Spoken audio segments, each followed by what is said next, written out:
Okay, y'all can listen if you want, or you can mingle if you want, but we're going to go ahead and get started. I'm going to remind you again that dinner or lunch is ready, and you can go get you a bite to eat. In the meantime, I come across a lot of history types in my role at Old Mulkey. In my first encounter with Joel Meador, he was dressed in a wool uniform, falling in line as a Civil War reenactor. I think it takes a true love of history to don that wool. Since returning to Monroe County as our history librarian, Joel and I have collaborated on a couple projects, including the planning of today's event. Please welcome Joel as he presents Voices of Monroe, Kitchen Chronicles and more at the William B. Harlan Memorial Library. Well, hello everybody. Thank you all so much for coming out today. This is an incredible crowd. This is really nice. So just want to commend everybody for coming out. My name is Joel Meador. I am the history librarian at the William B. Harlan Memorial Library here in Tompkinsville. It's actually a brand new position that I was hired into back last September. So since then I've been learning the collection that we have at the library, but we've also been initiating a number of projects and programs, many of which I'm going to share with you today.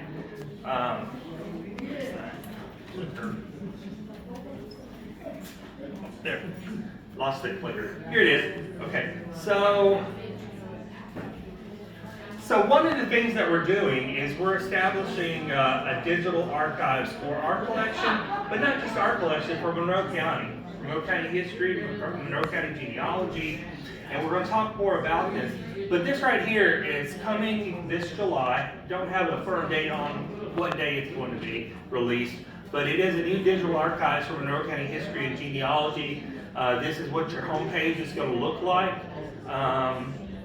That's a really neat photo from one of our collections.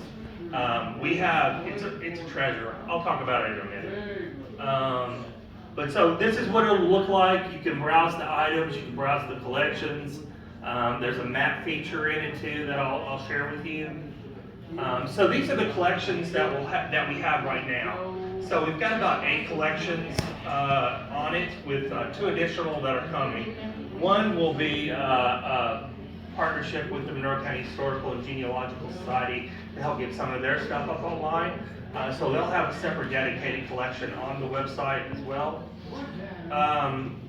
We also, of course, have family history collections. We do have a research library at the library. It's on the 2nd floor. It actually was just very newly renovated this past month. So we expanded into a bigger room, so we have more room to grow. And we have a number of resources in that genealogy room. These are some of the collections that, like I said, are going to be on our digital archives. And that photograph that we saw earlier of Old Mulkey from 1925, that was a gospel singing. And it came from the collection Hume Family Photograph Album that we have. And that is just a real treasure. The first time I saw that, my jaw dropped. Because it goes back to the 1860s, 1870s, or 1880s. And it's just an incredible record of the family. Just really incredible. And everybody's identified, nearly everybody's identified in photographs. So, I mean, how often do you come across something like that? So the Hume family, of course, some of y'all may know, or heard, or knew, or remember Archie Hume, the gospel singer who would go around and do the singing schools in this area. That's his family. So he's featured a number of times in these photographs, including that one that we just saw at the gospel singing at Old Mulkey that they had in 1925.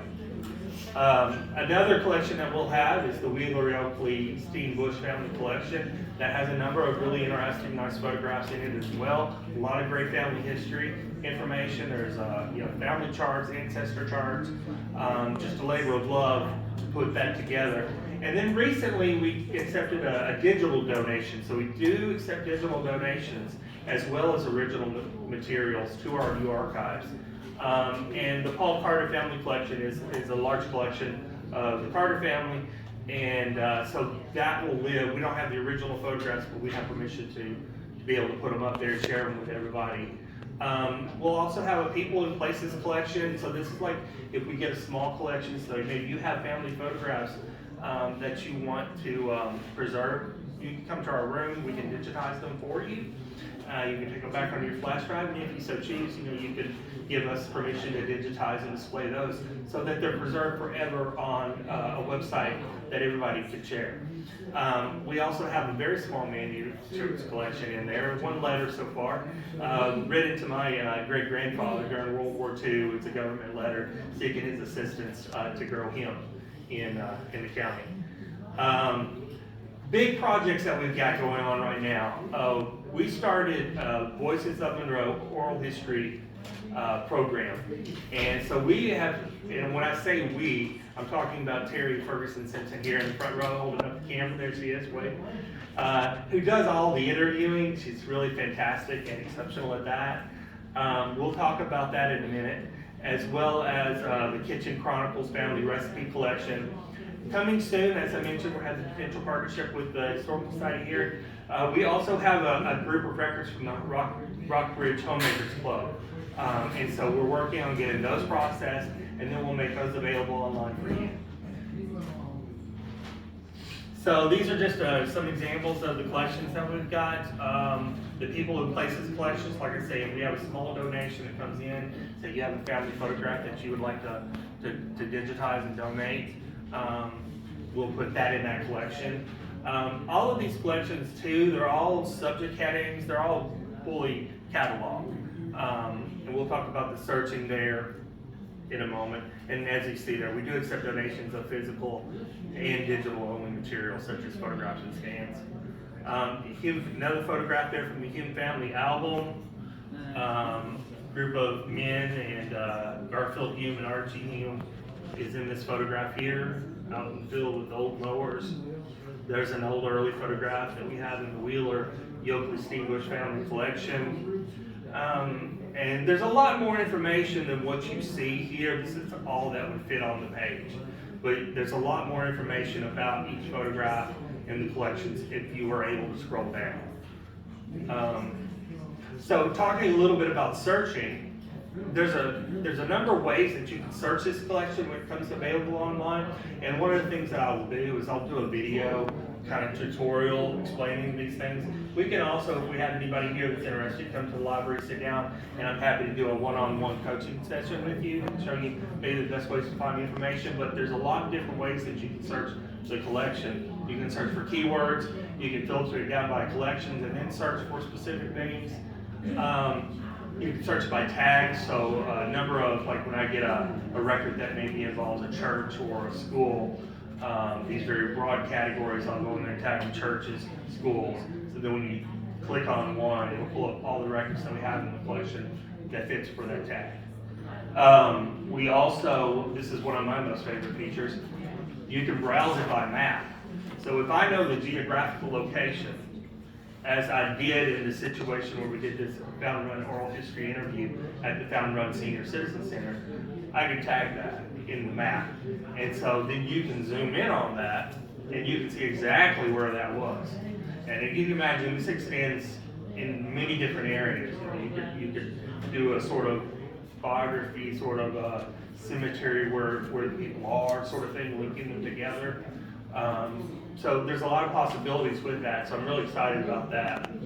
And then also too, all of these records, of course, will have the William B. Harlan Memorial Library Digital Archives, but we already have our own website and we have our own full service library catalog. So all of these records are cataloged in the library catalog, and then you can find the record there, you can click on it, it will take you to the digital collection site. You can, of course, also go to it just directly from the homepage.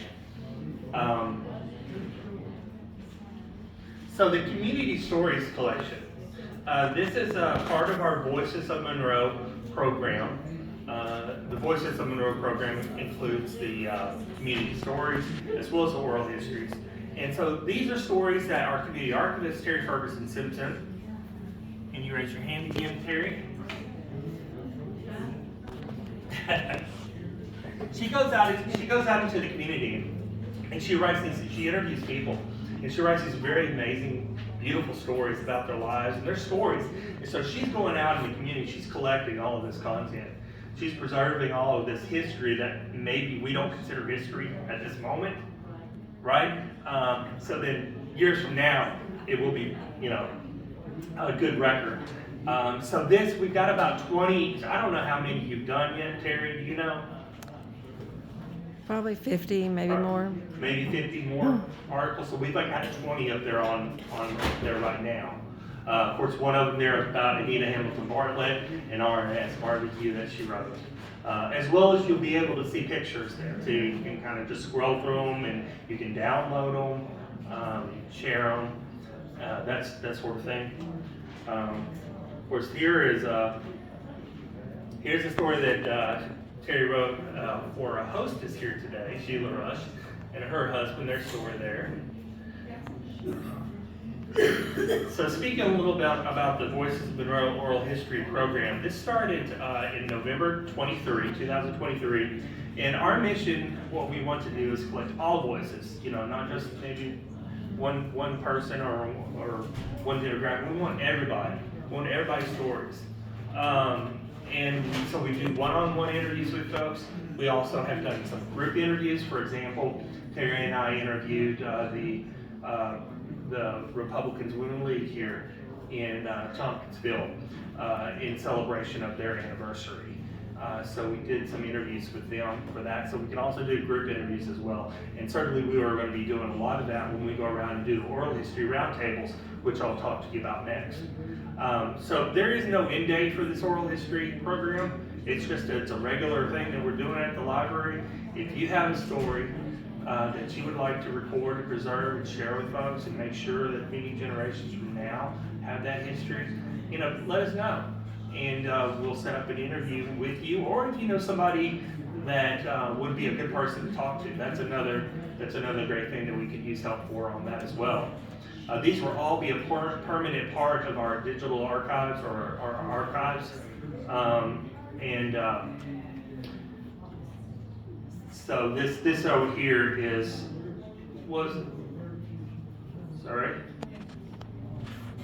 Well, we'll just go there. Okay, so the community roundtables that we're doing here, we did one. The first one we did was in February of 24. We went to the Senior Citizen Center in Fountain Run, and we invited members of the community from all around that area to come to the Senior Citizen Center and share their history of living in that community. So it went over really, really well. We had such a great turnout for that, nearly 30 people.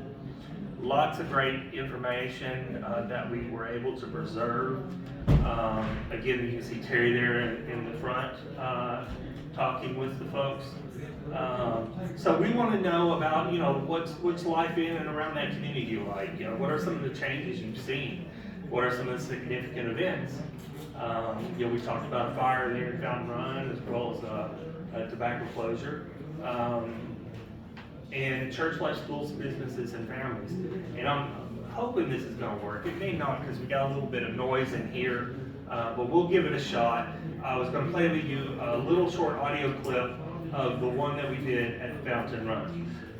And I should also say that the oral history interviews that we do on the community roundtables, we're doing audio and we're doing video. So I just have an audio clip right now up here, if I can get it to work. The videos, when we get those ready, those will be available on YouTube. But you can access them from our site, from this site. So I'm going to step over here just for a moment. I'm going to flip that thing. We're going to see it. We're going to be able to hear it.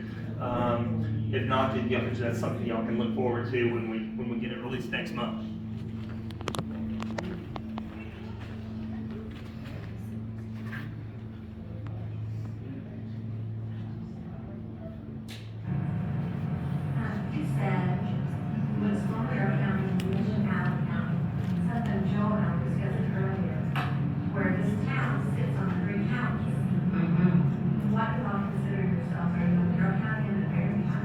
You're a Fountain Runnian.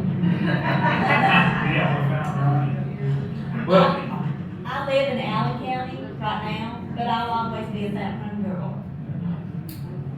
Growing up, Kirk and I was we lived in Allen County, but just a mile from Fountain Run, so we considered ourselves, our county was Fountain Run, but we lived in Allen County. I'm kinda like, when I went to town, I went to Fountain Run. Yeah, You exactly. go to town, you say it's Fountain Run. Sure. The disadvantage I had over Melissa, I lived in Allen County, I always went to school in Allen County. My brothers always went to school, they went to school in Fountain Run, so they got to know everybody from the 3 counties. And that's a big disadvantage. I didn't know some of the people that went to Marion. Fountain Run is a larger area than just a small town. It runs all the way to the river, to the lake, all the way to the Tennessee state line. Tracy, all the way to Fleming, to Tracy. You know, I mean, Capitol Hill. I mean, it's not just, you think Fountain Run, where was 2 miles or something like that? It's really about 50 square miles. So there was that question. I really love their responses for that. So it's these sort of things that we're looking for from the community, so we can help collect and preserve this information for folks down the road from us.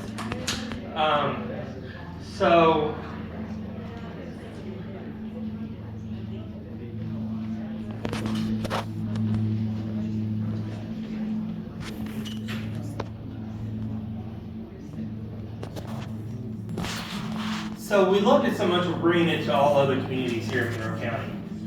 And we're doing these oral history roundtables, and the first one's going to start on July 10th, next month. And it's going to involve Flipping Pikesville Lamb. July 17th, we're doing some more. July 24th, Mount Herman, Stringtown, Sulphur Lake. And they're all being held at various different locations.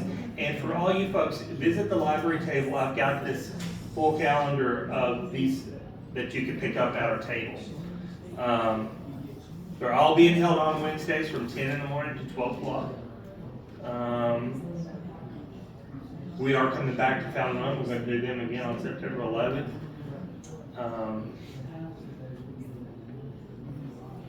Now, the other collection that I would like to share with you that we've started that will be available on this new digital local history archives is something that we're calling Kitchen Chronicles collection. So it's not just it's not just about the recipes, it's about the history of that. It's about the people behind the recipes, it's about the stories behind the recipes. So this right here is a photograph of a page from a notebook that was written by my grandmother, who copied down a recipe that was made by her mother, my great-grandmother. And it was for jam cake, and she always made this jam cake only 2 times a year, once at Christmas and once for the Capitol Hill homecoming.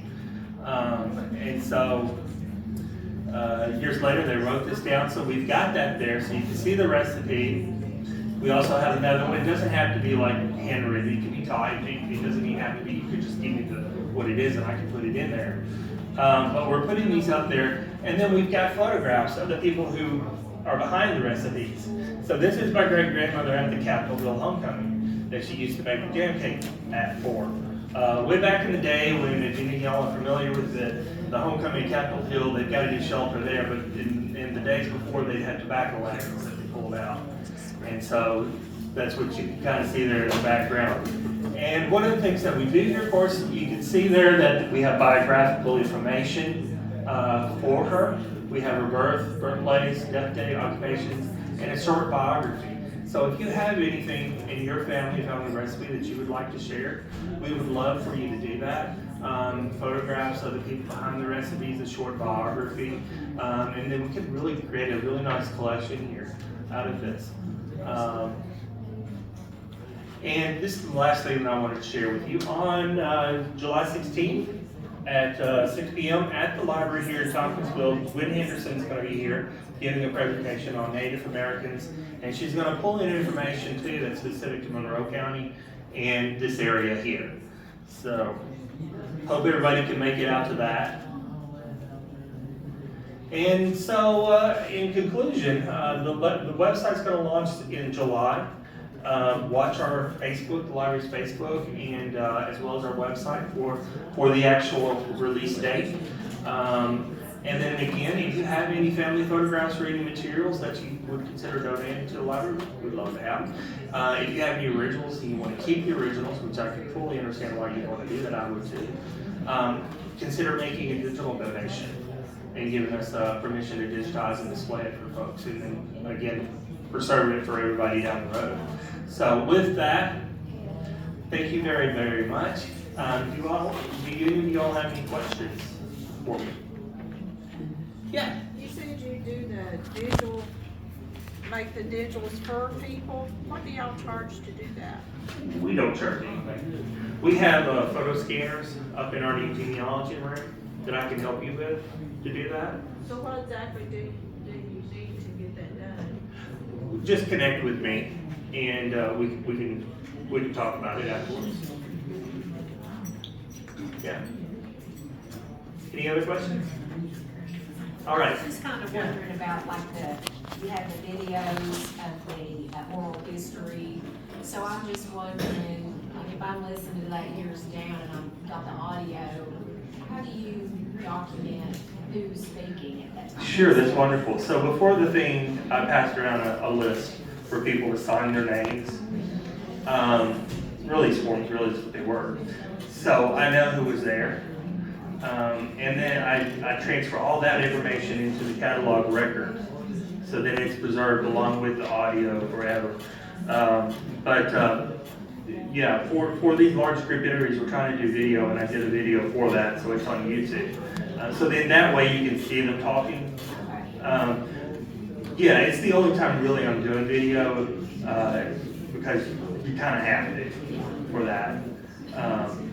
Otherwise, it'd be really tedious to try to say this. You could do it in the transcript, it would work. And we are creating transcripts of all these oral history interviews.